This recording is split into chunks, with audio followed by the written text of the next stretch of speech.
Hi friends, here we are back. We had a glitch here in the system and here we are back with you. So we're talking about how these feelings bring to us and how many teenagers are stuck in this feeling that if they don't have it all, if they are not at the very core of everybody's acceptance, they are nobody. Okay? So we need to ask ourselves, how much do we depend on these feelings to aim at goals in life? Okay? So Emmanuel is saying the mind associates and identifies itself with those reflexes, clinging to them like a turtle which retreats into its protective shell. So because it's generated by feelings, and remember, feelings, it's about vibrations, and they are the core of ourselves. And we actually trigger ideas, thoughts that we reflect and are going to attract other things, and we're going to depend on them. Like many people, they depend on, for example, if you read Marilyn Monroe's interview by Humberto de Campos, it's a Kardec Radio, and the Spiritist magazine as well. It was published through the mediumistic efforts. It was written through the mediumistic efforts of Chico Xavier. And if you go to KardecRadio.com, there's a search bar. You can Google Marilyn Monroe, and she says clearly how she entered this pathway of clinging on these emotions to make her feel like to be loved. I need to be in a certain way and be sensual. She attached herself to that paradigm of sensuality, of beauty, of material fame and status, to the point that she attracted to her great obsession. She didn't commit suicide. She actually was pushed to the abyss of it all. Why? Because of her own. Any time we create that venue, we open the door for obsession. Okay? So Emmanuel is saying, let's pay attention to it, because obsessions are gradual. There is a chapter later on, we're going to talk about obsession in this book. Right now, we're talking about how we generate a lot of it. And here we have, for this reason, the concept of prosperity as understood in the world is always debatable. Emmanuel is not accepting, and not only him, but the schools of regeneration, they do not embrace this concept of prosperity that the world does. Not everyone knows how to possess. And he's saying, possessing something doesn't mean you're prosperous. Increasing and managing prosperity not necessarily makes you prosperous. And he says, prosperity is about possessing, increasing, managing in a way that follows those sacred objectives of creation. If I use my resources, time, health, anything, to achieve this goal of cooperating with God, being co-creator, we're prosperous. So now we know how Jesus was prosperous. Anything he had, his health, his time, his resources, everything, intelligence, loving feelings. Yes, he shared, he multiplied, increasing. You see what he's saying? It's about possessing, increasing, managing. Where are we in that regard? What are the things that are given to you in this life that God is asking you to be prosperous? Increase it, multiply it, manage it. Or if I have a title and I keep it at home and I don't use it, I'm not working on my own prosperity. The sacred objectives of creation, he doesn't mention here, okay, sunshine, but he mentions here that the sacred objectives that he said before, which is to cooperate, chapter 3, to cooperate with God, to serve. That's our objective in creation, to be good co-creators, constructive ones, right?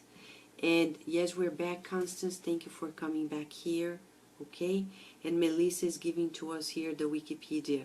Prosperity comes from Latin prosperare, to cause to succeed in Old Latin.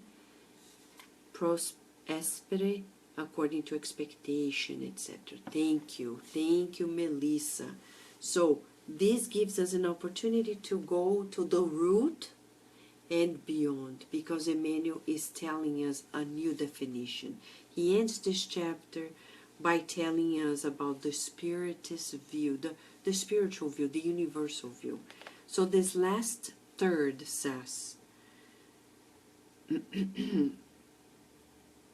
if we do not employ this health for the general good, we merely fall in our own pit, and we are greedy. It's not about saying being in the areas of science, renowned in science, literature, in arts, if we don't activate those abilities to help in the education of others. I'm telling you this, seriously, the state of things in our world is a sign of how much we didn't do any better. We need to do more. So don't be shy. Remember, if you think you have a good idea, please put it into practice right away. Oh, but what are people gonna think? I think I need to write to Divaldo Franco. Divaldo, what do you think of this? Oh, please, don't do this. Because there's where we have those books. We don't need to bother Divaldo with the obvious. The good is the good. But if you think, or if I think of doing something bad, then I better call Divaldo and say, Divaldo, I'm thinking of something bad. Thank you, Vanessa, for coming here, talking to me. I'm going to help you. But let us not, please, once and for all. I know people in Spiritist, and Spiritist representatives, like presidents of Spiritist centers, who are like, oh, Vanessa, you're going to do this. Did you ask Divaldo? Did you ask Godinho? Did you ask? Of course not. Should we ask them if we should study online? No, I can write to them saying, you know, we're doing this. Or not, I don't have to, because it's between God and us.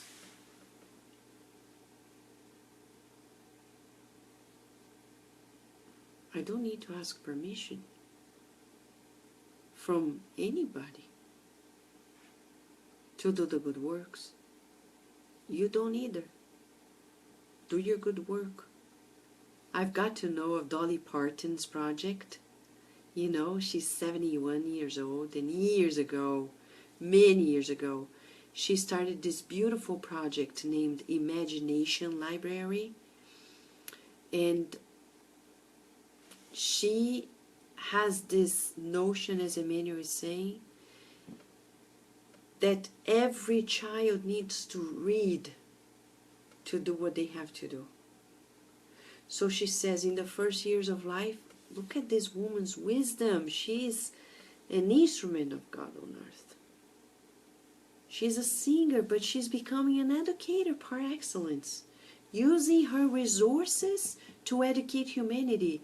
And if you have a child, if you sign up, they start receiving books monthly until they are 5 years of age. They customize per your child. Did she ask the President of the United States permission to do this project? No. Did she ask permission from whomever? No. Why? Because it's good, you have to do what you have to do. It's good You do what you gotta do. What do we need to do to manage these resources? Finally, why prosperity is more deplorable than material poverty? Why? Because it leads us to guilt, he says. And it's going to make us struggle in long periods of struggle, of darkness, because of our guilt. You know, there is a book that is yet to be published, Torments of Obsession, by Manuel Filomeno de Miranda, through Divaldo Franco. This book was already translated. Many of its chapters have been coming along in the several issues of the Spiritist magazine, and this chapter did too. And you can also listen to it at Kardec Radio, just searching it in our search bar.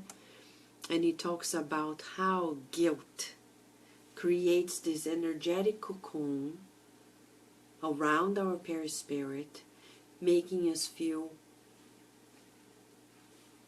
immobilized. We cannot move. This man who was wealthy, who was a politician, but a bad politician, etc., when he discarnated, his guilt was so intense that he enveloped himself in this constant guilt that was coming out of his thoughts and creating this, like, you know, the caterpillar creating the cocoon, guilt imprisoning himself.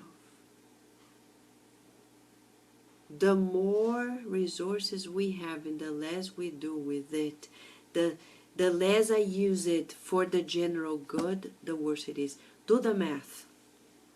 Oh, you volunteer once a week? Beautiful. For how long? For an hour? How many hours a week? How many hours are in a day? 24. And in a week? And you use 1 hour for others and the rest for yourself? Oh, but I'm working. And you're working for you, because you have your salary. Oh, but I'm working for a company. Yes, but it's for you. Oh, but I'm helping my family. Yeah, but it's your family. It's obligation. Selfless giving begins where duty stops. To care for our family is duty. It's not charity.